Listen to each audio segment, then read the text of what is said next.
സ്ത്രീകൾ നിലവിൽ നേരിടുന്ന പ്രശ്നങ്ങൾ അല്ലെങ്കിൽ സ്ത്രീകളുടെ മേഖലയിൽ ജനപ്രതിനിധികളുമായിട്ടൊരു ചെറിയൊരു സെഷൻ ഹാൻഡിൽ ചെയ്യാനായിട്ടാണ് നിലവിൽ ഗവൺമെന്റ് ലോ കോളേജ് തൃശ്ശൂർ ഞങ്ങൾ എത്തിയിട്ടുള്ളത്. വലിയ കാര്യങ്ങളിലേക്കൊന്നും പോകുന്നില്ല, പ്രിൻസിപ്പൾ ഉണ്ട്, അപ്പൊ കാര്യങ്ങളൊക്കെ വിശദമായിട്ട് പറയും. ഈ സെഷനിലേക്ക് സ്വാഗതം പറയുക എന്നുള്ളതാണ് എന്റെ കർത്തവ്യം. ഈ സെഷന്റെ അധ്യക്ഷയായിരിക്കുന്നത് ചാലക്കുടി ബ്ലോക്ക് പഞ്ചായത്തിന്റെ പ്രസിഡന്റ് ആയിരിക്കുന്ന ശ്രീമതി ജാൻസിയാണ്.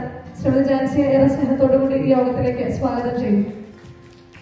ഈ സെഷനിൽ ആശംസകൾ അറിയിക്കാൻ വേണ്ടി ഇവിടെ എത്തിച്ചേർന്നിട്ടുള്ള ബ്ലോക്ക് പഞ്ചായത്തിന്റെ vice president Shri Sunil K Menon അവരുടെ ഏറെ സ്നേഹത്തോടുകൂടി യോഗത്തിലേക്ക് സ്വാഗതം ചെയ്യുന്നു.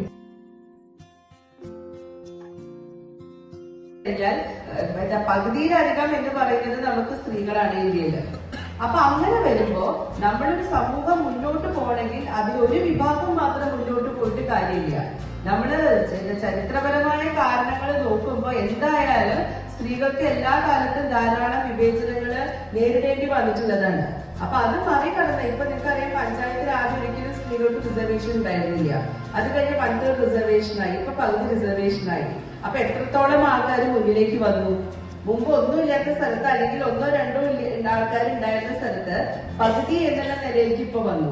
അത് നമുക്ക് ജനപ്രതിനിധികളുടെ കാര്യത്തിന് മാത്രം പോരാ, എല്ലാ കാര്യങ്ങളിലും ആ ഒരു മാറ്റം ആവശ്യമാണ്.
ഒരു സ്ത്രീക്ക് സ്വന്തം വീട്ടിലാണ് ഇത്തരം കാര്യങ്ങൾ അനുഭവിക്കുന്നതെങ്കിൽ അതിൽ ഗാർഹിക അതിക്രമത്തിന്റെ പരിധിയിൽ വരും.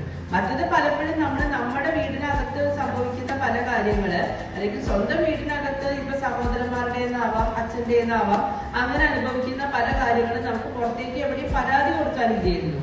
പക്ഷെ ഈ നിയമം അനുസരിച്ച് ആ ഒരു വീടിനകത്ത്, നമ്മുടെ സ്വന്തം വീടിനകത്താണെങ്കിൽ പോലും അതിനെ നമുക്ക് ഗാർഹിക അതിക്രമം എന്നുള്ള അതിനകത്തേക്ക് കൊണ്ടുവരാൻ പറ്റും. അപ്പൊ സ്വന്തം വീട്ടിലെ ആയിരിക്കാം, നമ്മുടെ ഭർത്താവിന്റെ വീട്ടിലെ ആയിരിക്കാം, ഭർത്താവിന്റെ അച്ഛൻ, അമ്മ, അങ്ങനെ ആര് വേണമെങ്കിലാവാം, ഇവരാരൊക്കെ ആണെങ്കിലും നമ്മൾക്ക് ഇതിന്റെ പരിധിയിലേക്ക് കൊണ്ടുവരാൻ പറ്റും.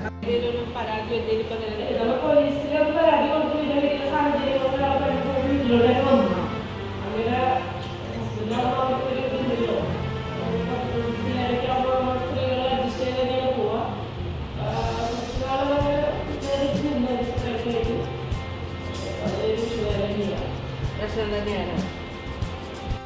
അതൊരു കോംപ്രമൈസ് വേഗം ചെയ്യാൻ പറ്റും. പക്ഷെ കേസ് അപ്പൊ ഡിവോഴ്സ് നമ്മൾ കോടതിയിൽ കൊടുത്താൽ പോലും കോടതി എന്താ ചെയ്യാത്ത ഇതിനെ ഒരു മീഡിയേഷനിലേക്ക് രമ്യമായി പരിഹരിക്കാൻ വേണ്ടിയിട്ട് അവരൊരു മീഡിയേഷനിലേക്ക് വിടും.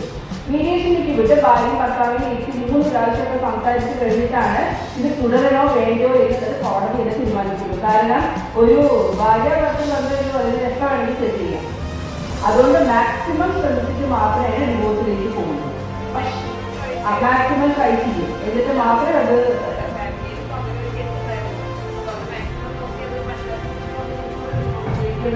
മൂവേക്കാണ്.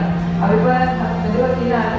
അപ്പൊ അവരെ ഇപ്പൊ മാക്സിമം വർക്ക് ചെയ്യുന്നിടത്തായാലും മറ്റുള്ളടത്തായാലും ആളെ കുറച്ച് താഴ്ത്തി ഇത് ചെയ്യാനുള്ള ഇതൊക്കെ ചെയ്തുകൊണ്ടിരിക്കുകയാണ്. അതുപോലെ ആളുടെ ഈ ഐഡികളിലൊക്കെ ഉണ്ടല്ലോ, പീരിയഡ്സും ബർത്തൊക്കെ ചേഞ്ച് ഉണ്ട്, വ്യത്യാസം ഉണ്ട് ആളുടെ ഡേറ്റ്. അപ്പൊ അതൊക്കെ പറഞ്ഞിട്ട് ആളുടെ സ്കൂളിലായാലും ആളെ ഒരേ ഇഷ്യൂസ് ഉണ്ടാക്കാൻ ഇലക്ഷൻ കാര്യങ്ങളൊക്കെ വരുന്നതെന്തോ എന്താ പ്രശ്നം ഉണ്ടെന്ന് തോന്നുന്നു. അപ്പൊ അതൊക്കെ എടുത്ത് കാണിച്ചിട്ട് ആൾക്ക് നേരത്തെ അറിയാവുന്ന വിഷയമായതുകൊണ്ട് അതൊക്കെ എടുത്ത് കാണിച്ചിട്ട് ആളെ താഴ്ത്തി കെട്ടാനുള്ള ഇതൊക്കെ ആളുടെ ജോലി സ്ഥലത്തും മറ്റു സ്ഥലങ്ങളിലൊക്കെ ആൾ ചെയ്തുകൊണ്ടിരിക്കുന്നുണ്ട്. കോടതിയിൽ നിലനിൽക്കുന്ന മാറ്റമല്ലേ, കോടതിയിൽ നിലനിൽക്കുന്ന മാറ്റം ഈ കാര്യങ്ങൾ കോടതിയിൽ പറഞ്ഞു കഴിഞ്ഞാൽ അവരെന്നെ ഓർഡർ വരും ഇത്തരം കാര്യങ്ങൾ ചെയ്യാൻ പാടില്ല.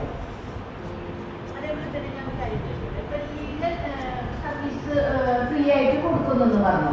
അപ്പൊ നമുക്ക് രണ്ട് കക്ഷികൾ വരുമ്പോൾ ഒരാള് ഫ്രീ ആയിട്ട് ചെയ്യാന്ന് വിചാരിച്ചു. ഓൾറെഡി പൈസ ഇല്ലാത്തതുകൊണ്ടാണല്ലോ. അപ്പൊ പൈസ ഉള്ളവര് അതില് ആധിപത്യം സ്ഥാപിക്കില്ലേ എന്നാണ് ഒരു സംശയം വരുന്നത്. കാരണം എപ്പോഴും അത്രയും നല്ലൊരു സർവീസ് നമ്മൾ കൊടുക്കുന്നുണ്ടോ, അത് എപ്പോഴും പൈസ ഉള്ളവരുടെ ഭാഗത്തല്ലേ രീതി എപ്പോഴും പോകുന്ന അങ്ങനെയുള്ളൊരു സംശയം സാധാരണ ജനങ്ങൾക്കിടയിൽ വരാറുണ്ട്. അതിനെക്കുറിച്ച് പൈസ ഇല്ല എന്ന് പറഞ്ഞാൽ നമ്മൾ പൈസ കൊടുക്കുന്നില്ലാന്ന് വരുമോ? നമുക്ക് വേണ്ടി ഗവൺമെന്റ് അവിടെ പൈസ കൊടുക്കുന്നുണ്ട്.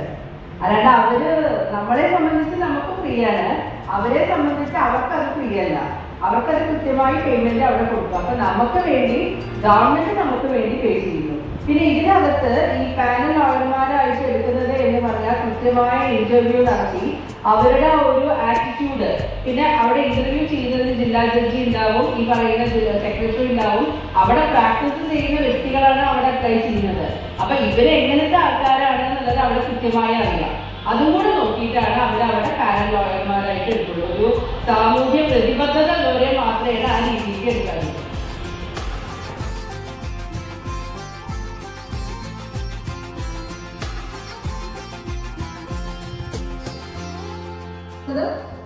ആക്ടിന്റെ ഭാഗമായിട്ട് അതോറിറ്റി കമ്മീഷൻ രൂപീകരിക്കപ്പെടുന്നു. നിലവിൽ ഈ കമ്മീഷൻ പരാതികൾ ഞാൻ പറഞ്ഞതുപോലെ സിവിൽ കോടതിയായിട്ടുള്ള കടമകൾ നിർവഹിച്ചു പോകുന്നുണ്ട്. സാക്ഷി വിസ്തരിക്കുന്നത് ഉൾപ്പെടെ രേഖകൾ കണ്ടെടുക്കുക, തെളിവ് സ്വീകരിക്കുക. നിലവിലെ നിയമങ്ങളിലെ തുല്യത ഇല്ലായ്മയുണ്ടെങ്കിൽ അത് സംസ്ഥാന സർക്കാരിന്റെ റിപ്പോർട്ട് നൽകിയ നിയമത്തിൽ സ്ത്രീകളെ സംബന്ധിച്ചുള്ള തുല്യത ഇല്ലായ്മ നിലനിൽക്കുന്നുണ്ട്. അപ്പൊ അത് മെച്ചപ്പെടുത്തണം. ഇല്ലെങ്കിൽ ഏതെങ്കിലും ഒരു മേഖലയിൽ ഇപ്പൊ നിലവിൽ സ്ത്രീകളുടെ തൊഴിലിടങ്ങളില് പോഷ് ആക്ട് എന്ന് പറയുന്ന നിയമമുണ്ട്. അപ്പം ഏതെങ്കിലും ഒരു മേഖലയിൽ ഇങ്ങനെ നിയമങ്ങൾ ഇല്ലെങ്കിൽ അത് ഇനാക്ട് ചെയ്യുക, അല്ലെങ്കിൽ അവിടെ നിയമങ്ങൾ പുതുതായിട്ട് കൊണ്ടുവരിക. ഇങ്ങനെ എന്തെങ്കിലുമൊക്കെ സ്ത്രീകളുടെ മേഖലകളിൽ എന്തെങ്കിലുമൊക്കെ പ്രശ്നങ്ങൾ ഉണ്ടെങ്കിൽ ഇതെല്ലാം അഡ്രസ് ചെയ്തുകൊണ്ട് ഇതെല്ലാം പരിഹരിക്കുന്ന തലത്തിൽ പുതിയ നിയമങ്ങൾ വേണമെന്നൊക്കെ നമുക്ക് റെക്കമെൻഡ് ചെയ്യാൻ പറ്റുന്ന ഒരു നിയമാനുസൃതമായിട്ടുള്ള ഒരു ബോഡിയാണ് വനിതാ കമ്മീഷൻ എന്ന് പറയുന്നത്. ഇതിന്റെ കാര്യത്തിലേക്ക് ഞാൻ ആദ്യം പറഞ്ഞതുപോലെ ജില്ലാ അടിസ്ഥാനത്തിലേക്ക് വരുമ്പോൾ ഇത് ജാഗ്രതാ സമിതികളായിട്ടാണ് പ്രവർത്തിച്ചു വരുന്നത്. ഈ ജാഗ്രതാ സമിതി എന്ന് പറഞ്ഞാൽ പ്രാദേശിക തലത്തില് നമ്മുടെ പഞ്ചായത്ത് അടിസ്ഥാനത്തിൽ ജില്ലാ അടിസ്ഥാനത്തിലാണ് ഈ ജാഗ്രതാ സമിതികൾ പ്രവർത്തിക്കുക. ജാഗ്രതാ സമിതികൾ തദ്ദേശ സ്വയംഭരണ സ്ഥാപനങ്ങളിൽ പ്രവർത്തിക്കുമ്പോൾ അത് കൂടുതലായിട്ട് എനിക്കൊന്ന് പഞ്ചായത്തിൽ വരുന്നവർക്ക് അറിയാം. എല്ലാ പഞ്ചായത്തിലും ജാഗ്രതാ സമിതികൾ വേണമെന്നാണ് പറയുന്നത്. അപ്പൊ അതിലെ ചെയർപേഴ്സൺ ഉണ്ടാവണം, കൺവീനർ ഉണ്ടാവണം, ആ പ്രദേശത്തെ പോലീസ് ഓഫീസറായിരിക്കുന്ന SIO CIO എന്നിട്ട് അവരുടെ അടുത്ത് നമുക്ക് പരാതി കൊടുക്കാം. അതേസമയം നമുക്ക് അവർ വഴി നമുക്കൊരു അഡ്വക്കേറ്റിന്റെ സേവനം അവർ ലഭ്യമാക്കും. അപ്പോൾ നമുക്ക് അവിടെ പൈസ കൊടുക്കേണ്ട ആവശ്യം വരുന്നില്ല, ഫ്രീ ആയിട്ട് നമുക്ക് അഡ്വക്കേറ്റിന്റെ സേവനം ലഭ്യമാക്കാം. അതെ. അപ്പോൾ ഈ ആക്ടിന്റെ കീഴിൽ വരുന്ന ദേശീയ തലത്തിലുള്ള ഒരു അതോറിറ്റിയാണ് നാലിസ, നാഷണൽ ലീഗൽ സർവീസസ് അതോറിറ്റി. അതിന്റെ കീഴിൽ വരുന്നതാണ് എല്ലാ സംസ്ഥാനങ്ങളിലും സ്റ്റേറ്റ് ലീഗൽ സർവീസസ് അതോറിറ്റീസ് ഉണ്ട്. അതിനും താഴെ വരുന്നതാണ് ഡിസ്ട്രിക്ട് ലീഗൽ സർവീസസ് അതോറിറ്റീസ്. അതിനും താഴെ വരുന്നതാണ് എല്ലാവർക്കും സാധാരണ ജനങ്ങൾക്ക് ആക്സസ് ചെയ്യാൻ പറ്റുന്ന താലൂക്ക് ലീഗൽ സർവീസസ് അതോറിറ്റീസ് വരുന്നത്. അപ്പോൾ ആർക്കെല്ലാം ഈ free legal aid service access ചെയ്യാം എന്നുള്ളത് ഞാൻ പറഞ്ഞുതരാം. സ്ത്രീകൾക്ക് ആക്സസബിൾ ആണ്, കുട്ടികൾക്ക് സമീപിക്കാം. പിന്നീട് വരുന്നത് SC/ST വിഭാഗങ്ങൾക്കും ഫ്രീ ലീഗൽ എയ്ഡ് പറ്റും. പിന്നെ പ്രകൃതി ദുരന്തങ്ങൾ അനുഭവിച്ച് നേരിട്ടവർക്ക് പറ്റും. പിന്നത്തെ ഒരു ക്രൈറ്റീരിയ പറയുന്നത് 3 ലക്ഷം വാർഷിക വരുമാനം ഉള്ളവർക്കാണ്, 3 ലക്ഷത്തിന്റെ ഉള്ളിൽ വാർഷിക വരുമാനം ഉള്ളവർക്കാണ് free legal aid services avail ചെയ്യാൻ പറ്റുക. താലൂക്ക് ലീഗൽ സർവീസ് അതോറിറ്റിയാണ് ഏറ്റവും താഴെ തട്ടിലുള്ളത്. ഓരോ പ്രദേശങ്ങളിലെ കോടതികളായിട്ടാണ് താലൂക്ക് ലീഗൽ സർവീസസ് അതോറിറ്റീസ് ബന്ധപ്പെട്ടിട്ടുള്ളത്. അവരുടെ സേവനങ്ങൾ നമുക്ക് എന്തൊക്കെയാണെന്ന് നോക്കാം. സൗജന്യ നിയമസേവനം ലഭ്യമാക്കുക എന്ന് തന്നെയാണ് മെയിൻ ആയിട്ട് വരുന്നത്. പിന്നെ ലോക് അദാലത്തുകൾ ഇപ്പോൾ സോണിയ മിസ് നേരത്തെ പറഞ്ഞതുപോലെ അവർ സംഘടിപ്പിക്കും. മീഡിയേഷൻ നടത്തുക. പിന്നെ ഇപ്പൊ നമ്മൾക്ക് നമ്മൾ ഏതെങ്കിലും തരത്തിൽ കേസുകളിൽ പെട്ടിട്ടുണ്ട്.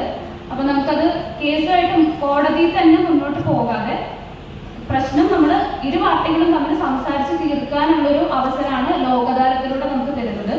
മീഡിയേഷൻ വഴി നമുക്കത് പരിഹരിക്കാം. അപ്പൊ അതിനുവേണ്ടി മീഡിയേറ്റർ ആയിട്ട് ഒരു എക്സ്പീരിയൻസ്ഡ് ആയിട്ടുള്ള ഒരു അഡ്വക്കേറ്റ് ഉണ്ടാവും.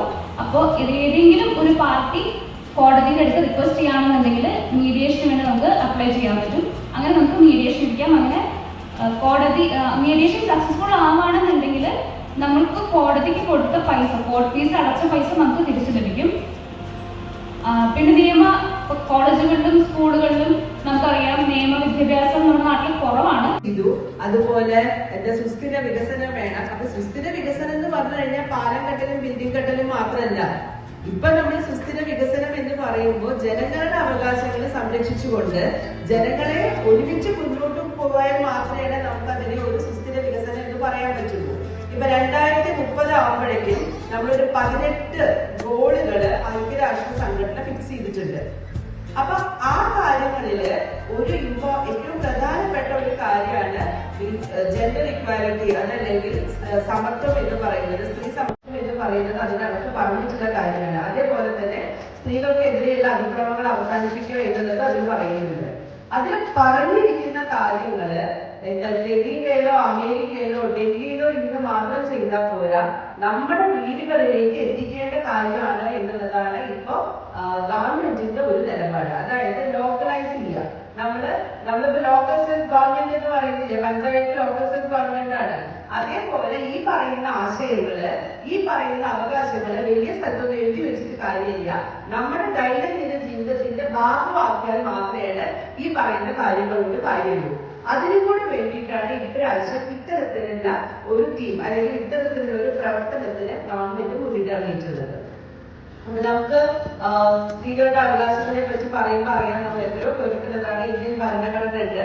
ഇന്ത്യൻ ഭരണഘടനയിൽ തുല്യ അവകാശങ്ങളാണ് പറഞ്ഞിട്ടുള്ളത്. അതേപോലെ സ്ത്രീകൾക്ക് പ്രത്യേക അവകാശങ്ങളുണ്ട്. ഇപ്പൊ റേഷൻ കാർഡ് ആരുടെ പേരില്ല? സ്ത്രീകളുടെ പേരില്ല.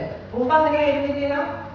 മുമ്പ് ആ വീട്ടിൽ ഒരു പുരുഷനില്ലെങ്കിൽ മാത്രമേ സ്ത്രീയുടെ പേരിൽ വരാനുള്ളൂ. ഇത് ഗവൺമെന്റ് നിർബന്ധമായിട്ട് വരുത്തിയ ഒരു മാറ്റമാണ്. ആ കുടുംബനാഥ എന്ന് പറയുന്നത് സ്ത്രീ ആയിരിക്കണം, സ്ത്രീയുടെ പേരിലായിരിക്കണം റേഷൻ കാർഡ്. അതേപോലെ ബസ്സിൽ സ്ത്രീകൾക്ക് മാത്രം സീറ്റ് ഉണ്ട്, ട്രെയിനിൽ നമുക്ക് ലേഡീസ് കമ്പാർട്ട്മെന്റ് ഉണ്ട്. അപ്പൊ ഇങ്ങനത്തെ കാര്യങ്ങളൊക്കെ ചെയ്യാനുള്ള കാരണം സ്ത്രീകളെ നമ്മുടെ മുഖ്യധാര സമൂഹത്തിലേക്ക് കൊണ്ടുവരാനാണ്. കാരണം എത്രത്തോളം ഇക്വാലിറ്റി ഉണ്ട് അല്ലെങ്കിൽ തുല്യത ഉണ്ട് എന്ന് പറഞ്ഞാൽ ചില കാര്യങ്ങൾ ചെയ്താൽ മാത്രമേ കൃത്യമായി ഇതിനെ പ്രാവർത്തികമാക്കാൻ പറ്റുള്ളൂ.